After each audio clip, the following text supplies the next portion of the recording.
Sesuai dengan request dari penonton, di episode kali ini saya akan membahas bagaimana caranya untuk ekspor ke luar negeri untuk UMKM tanpa menggunakan marketplace sebagai perantara. Saya akan membahas persyaratan, dokumen yang dibutuhkan, dan juga memberikan beberapa tips. Mau tahu gimana caranya? Sebelum kita membahas detailnya, jangan lupa untuk subscribe dan like karena channel ini membahas berbagai cara untuk mendapatkan uang tambahan. Jangan lupa juga untuk klik berbagai link yang ada di deskripsi karena di sana ada banyak informasi yang bisa membantu teman-teman mencari uang dan juga berhemat. Oke, yuk kita lanjut lagi videonya. Selamat menonton. Untuk teman-teman yang tertarik ekspor kecil-kecilan, ada alternatif lain yang lebih simpel, yaitu ekspor dengan melalui Shopee. Silakan lihat video saya yang lain karena saya sudah pernah menjelaskan tentang ini. Tapi ya, kalau lewat Shopee memang ada keterbatasan. Misalnya saja, negara tujuan yang di cover Shopee pada saat ini baru Singapura, Malaysia, dan Filipina.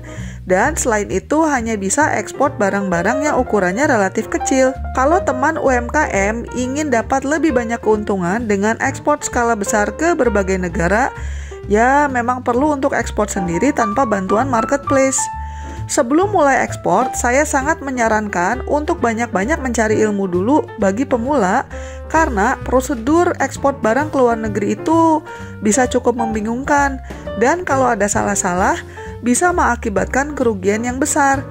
Misalnya karena ditipu pembeli, barangnya di-reject atau ditolak masuk ke negara tujuan dan sebagainya. Sebelum mulai ekspor ke luar negeri, secara legal ada ketentuan-ketentuan yang teman-teman harus penuhi dulu.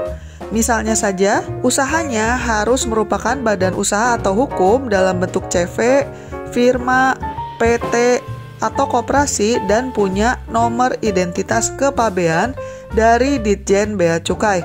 Kemudian, usaha teman-teman tersebut juga harus punya NPWP dan punya izin usaha yang dikeluarkan pemerintah, seperti surat izin usaha perdagangan, surat izin industri, dan sebagainya, tergantung bisnis kalian itu jenisnya apa. Sebagai tips, untuk mempermudah proses ekspor, pastikan informasinya konsisten, mulai dari nama perusahaan, alamat, dan sebagainya. Kenapa? Karena kalau informasi detailnya berbeda-beda, ini akan menyebabkan prosesnya menjadi lama karena terhambat di verifikasi. Sebagai catatan, kalau kalian nantinya sudah mulai ekspor, maka wajib memberikan laporan realisasi ekspor kepada Dinas Perindak dan instansi terkait setiap 3 bulan. Laporan tersebut juga harus disahkan oleh Bank Devisa dengan melampirkan surat pernyataan seperti tidak terlibat tunggakan pajak, tidak terlibat tunjakan perbankan, dan juga tidak terlibat masalah kepabean. Bagaimana kalau teman-teman mempunyai produk yang berkualitas tapi belum memenuhi syarat di atas? Anda bisa mencoba mencari perusahaan jasa ekspor yang sudah memenuhi persyaratan di atas untuk bermitra. Jadinya, Anda yang supply dan mereka yang akan ekspor. Tapi ya tentunya kalau caranya seperti ini, keuntungannya akan lebih tipis karena harus dibagi dengan mereka. Selain itu, teman-teman juga harus cek dulu apakah barang yang akan kalian jual termasuk barang yang dilarang atau dibatasi untuk ekspor. Daftarnya lumayan panjang ya, jadi silakan aja klik link di deskripsi. Khusus untuk produk jenis makanan, ada beberapa persyaratan khusus. Karena kalau makanan atau minuman itu kan ada resiko basi ya. Berikut adalah persyaratan tambahannya. Makanan harus dalam kemasan produsen asli dan harus sudah memiliki sertifikat dari BPOM. Kemasan makanan pun harus bersegel dan mencantumkan bahan-bahan atau ingredients. Kemudian, usia simpannya harus lebih dari 6 bulan. Usia simpan itu kalau istilahnya adalah best before dan tanggalnya ini terhitung sejak tanggal pengiriman. Kemudian, kalau kalian mau ekspor ke negara-negara yang mayoritas muslim, sangat disarankan untuk punya label halal. Silakan klik link di pojok kanan atas atau di deskripsi, karena saya sudah pernah membahas di video sebelumnya bagaimana cara untuk daftar sertifikasi halal. Nah, sekarang pertanyaannya, bagaimana caranya mendapatkan pembeli? Kalau ingin ekspor skala menengah atau bahkan skala besar, maka pembeli yang kita cari itu bukan yang hanya beli 1-2 barang, tapi bisa dalam hitungan kargo atau kontainer. Makanya teman-teman akan butuh strategi untuk mencari pembeli atau buyer yang tepat. Pertama-tama, tentukan dulu negara tujuannya. Supaya bisa menyusun strategi yang pas, saya sarankan teman-teman untuk menentukan dulu mau ekspor ke negara mana. Misalnya aja ya, kalau kalian mau ekspor ke Jepang atau ke Afrika Selatan, tentunya akan beda banget dong, karena dua negara itu karakteristiknya sangat berbeda sekali. Dengan menargetkan negara tujuan, kalian bisa mempelajari statistik negara yang bersangkutan, aturan bea cukai mereka bagaimana, apakah produk kalian itu dilarang atau tidak masuk ke negara tersebut, pesaingnya siapa saja, dan sebagainya. Kemudian, sebelum mulai aktif mencari partner dagang, siapkanlah dulu marketing kit supaya kalau ada yang bertanya, kalian sudah siap dan tidak kelabakan. Marketing kit itu kurang lebih mirip-mirip sama daftar menu lah kalau kita makan di restoran. Jadi perlu siap dengan foto-foto barang yang menarik dan juga harganya. Kalau ada video demo lebih bagus lagi. Pastikan juga kalian meng-highlight kelebihan produk kalian. Misalnya kalau sudah ada sertifikasi halal, atau dibuat dengan tangan, organik, dan sebagainya. Tentunya karena ini dalam konteks ekspor, harga barang yang ditunjukkan harus juga ada opsi kalau beli bulk atau paketan ya, bukan harga satuan. Karena menargetkan pasar luar negeri, maka harganya saya sarankan sudah dalam bentuk mata uang luar yang banyak dipakai orang. Misalnya saja US dollar atau euro. Khusus untuk produk konsumsi seperti makanan, minuman, skincare, suplemen, dan sebagainya, sebutkan juga bahan baku atau ingredients-nya. Kemudian selanjutnya, tentukan harga yang tepat. Nah, si harga ini perlu juga ditampilkan di marketing kitnya ya. Tapi saya ingin menggarisbawahi betapa pentingnya menentukan harga yang pas. Tentunya semua orang yang ekspor ingin mendapatkan keuntungan sebanyak-banyaknya. Tapi jangan lupa juga bahwa buyer atau distributor di negara tujuan kalian juga ingin dapat untung.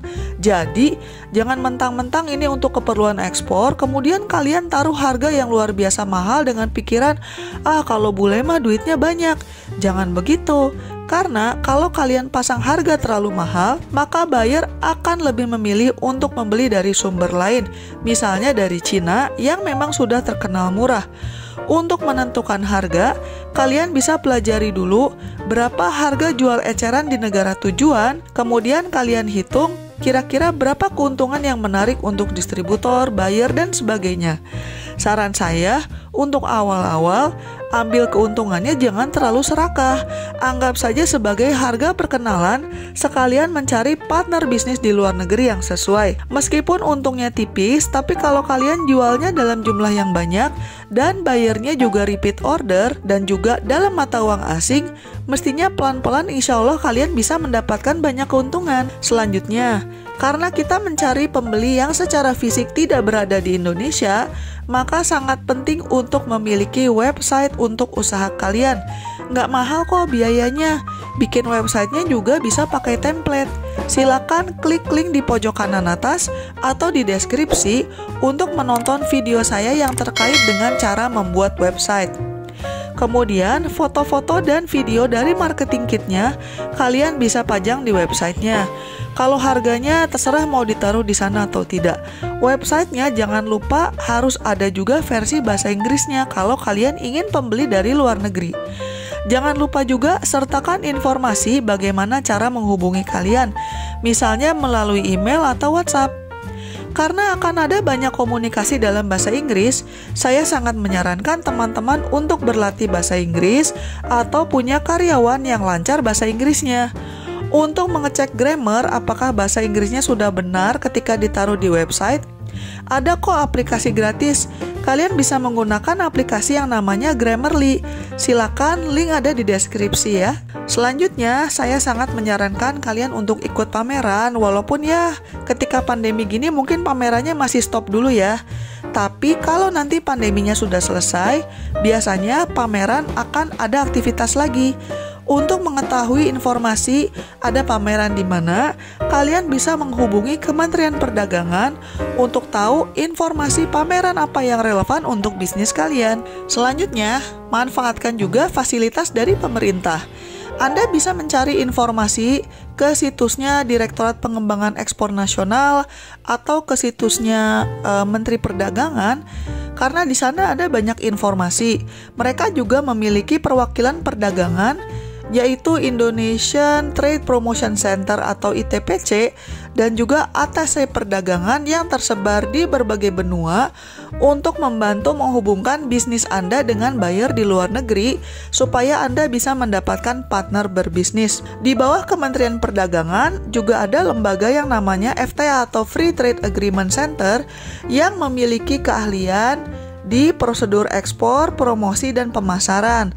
Kalau di beberapa kota besar di Indonesia seperti Medan, Jakarta, Bandung, Surabaya, dan Makassar, masyarakat itu bisa membuat janji untuk konsultasi. Selain mendapatkan bantuan dari Kementerian Perdagangan, kalian juga bisa menghubungi Kementerian Luar Negeri supaya bisa menghubungi berbagai KBRI di luar negeri. Selanjutnya, untuk memperbesar peluang mendapatkan buyer dari luar, kalian juga bisa dengan proaktif dan gerilya untuk cari tahu distributor mana di negara tujuan yang menjual barang-barang yang mirip dengan kategori produk yang kalian jual, dan kalian bisa mencoba menghubungi mereka untuk menawarkan produk kalian. Nah, selanjutnya kita akan membahas tahapan-tahapan ekspor dengan menggunakan letter of credit. Sebelum saya membahas apa saja tahapan dalam ekspor, mari kita bahas dulu apa sih letter of credit. Sebenarnya transaksi tanpa letter of credit juga bisa, tapi kebanyakan importir dan eksportir menggunakan letter of credit untuk keamanan masing-masing karena biasanya transaksi ekspor itu nominalnya cukup besar. Kalau istilah sederhananya sih, pembeli dari luar negeri tersebut akan menggunakan bank sebagai pihak ketiga supaya uangnya baru bisa dicairkan oleh eksportir kalau sudah ada bukti bahwa barangnya sudah benar-benar dikirim. Tapi di sisi lain, buat eksportir juga lebih aman karena ada jaminan bahwa pembelinya akan benar-benar membayar. Ada 4 tahapan dalam ekspor. Yang pertama adalah proses pembuatan kontrak penjualan, proses pembukaan letter of credit, proses pengiriman barang, dan proses pencairan uang. Sales contract itu adalah dokumen kontrak jual beli antara penjual dan pembeli. Dokumen sales contract ini harus disiapkan oleh eksportir, ditandatangani, lalu kirim rangkap 2 kepada pembeli. Isinya kurang lebih tentang syarat-syarat pembayaran barang yang akan dijual, seperti harga, deskripsi barang, jumlah, cara pengangkutan, pembayaran asuransi, dan sebagainya. Selain itu, perlu juga disebutkan terms and condition, seperti misalnya bagaimana kalau ada force majeure atau bencana alam yang di luar kendali eksportir, dan sebagainya. Kontrak ini merupakan dasar bagi pembeli untuk mengisi aplikasi pembukaan letter of credit kepada bank. Pembeli di luar negeri tersebut kemudian harus mereview sales kontrak ini. Kalau mereka setuju, maka mereka akan tanda tangan. 1 kopi dikirimkan balik kepada Anda sebagai eksportir untuk konfirmasi order, dan 1 kopi lagi mereka simpan sendiri sebagai dokumentasi. Selanjutnya, proses pembukaan letter of credit akan dilakukan oleh pembeli di luar negeri. Kalau Anda bekerja sama dengan pembeli yang sudah berpengalaman, mereka mestinya sudah tahu sih step-stepnya. Intinya, mereka akan pergi ke bank di negara mereka untuk membuka letter of credit atas nama eksportir atau pihak yang Anda tunjuk di sales contract yang sudah ditandatangani. Makanya harus hati-hati sekali supaya tidak salah taruh nama di sales contract-nya. Kemudian instruksi pembayaran akan mengikuti sales contract tersebut. Selanjutnya, bank dari luar negeri tersebut akan menghubungi koresponden bank mereka di Indonesia untuk berkoordinasi. Bank yang di Indonesia kemudian akan mengecek keabsahan pembukaan letter of credit tersebut. Kalau valid, maka mereka akan mengirimkan surat pengantar letter of credit advice kepada Anda sebagai eksportir yang berhak menerima. Proses selanjutnya adalah eksportir untuk mengirim barang. Kalian silakan hubungi shipping company untuk melakukan booking sesuai sales contract. Kalau kalian bingung mau cari shipping company dan forwarder di mana, kalian bisa mampir ke websitenya indoshippinggazette.com. Silakan, link ada di deskripsi. Kalian tinggal order secara online. PT Pos juga sebenarnya ada paket ekspor, tapi untuk paket yang ukurannya lebih kecil, bukan paket kargo. Selain itu, jangan lupa juga untuk mengurus kewajiban pemberitahuan ekspor barang atau PEB di Bea Cukai di Pelabuhan Muat, serta pembayaran pajak ekspor dan juga pajak ekspor tambahan. Kemudian, sesuai dengan shipment bookingnya, pihak ekspedisi atau forwarder akan datang ke gudang kalian untuk mengambil barang dan mengantar ke pelabuhan. Mereka akan memuat barang dan menyerahkan bukti penerimaan barang, kontrak angkutan, bukti kepemilikan barang atau bill of lading, serta dokumen pengapalan lainnya kepada Anda sebagai eksportir. Dokumen-dokumen ini perlu kalian forward ke bank sebagai bukti bahwa Anda sudah memulai proses pengiriman barangnya. Nah, di tahap terakhir, yaitu proses pencairan, intinya eksportir mencairkan letter of credit tersebut untuk mendapatkan pembayaran. Setelah menerima bill of lading dari forwarder atau shipping company-nya, eksportir perlu menyerahkan dokumen-dokumen yang disebutkan dalam letter of credit. Misalnya saja invoice, packing list, sertifikasi mutu, surat keterangan negara asal atau SKA, dan lain sebagainya. Setelah dicek keabsahannya, maka letter of credit akan dapat dicairkan. Anda dapat uang, dan si pembeli akan mendapatkan dokumen pengapalannya supaya dia bisa mengurus pengambilan barang di negara tujuan. Nah, setelah barangnya sudah sampai di pelabuhan di negara tujuan, pembeli akan menerima dokumen pengapalan jika sudah membayar kepada bank. Dokumen pengapalan ini akan mereka butuhkan untuk mengurus import clearance dengan pihak bea cukai di negara mereka dan untuk mengirim kargo yang Anda kirim. Kalau jasa pengirimannya sudah dibayar sesuai dengan dokumen, baru forwarder atau shipping agent tersebut akan menyerahkan barang kepada pembeli. Ya, ini penjelasan cara ekspor secara sederhana ya, supaya lebih gampang dimengerti. Kalau kalian ingin membaca tata cara yang lebih detail lagi, silakan mampir ke websitenya Kementerian Perdagangan. Link ada di deskripsi. Kalau saya boleh menyarankan, untuk ekspor yang pertama kali sebaiknya Anda bekerja sama dengan pembeli yang sudah punya reputasi baik dan berpengalaman. Ini untuk menghindari kemungkinan Anda ditipu atau transaksi yang berbelit-belit karena pembelinya sama-sama salah-salah juga karena baru berbisnis. Sekali lagi, kalau kalian mau simple untuk ekspor dan bisnis kalian itu masih baru, coba deh tonton video saya yang lain tentang ekspor lewat Shopee. Karena kalau dengan cara itu, kalian tidak perlu pusing dengan proses bea cukai dan tinggal kirim ke gudang Shopee di Jakarta. Nggak perlu booking kapal kargo dan segala macam. Silakan klik link di pojok kanan atas atau di deskripsi. Kalau teman-teman ingin tahu cara-cara lain untuk mendapatkan uang tambahan, silakan mampir ke channel saya dan klik berbagai link yang ada di deskripsi. Jangan lupa juga untuk subscribe ya. Sekian dulu episode kali ini dan selamat mencari uang tambahan. Bye-bye!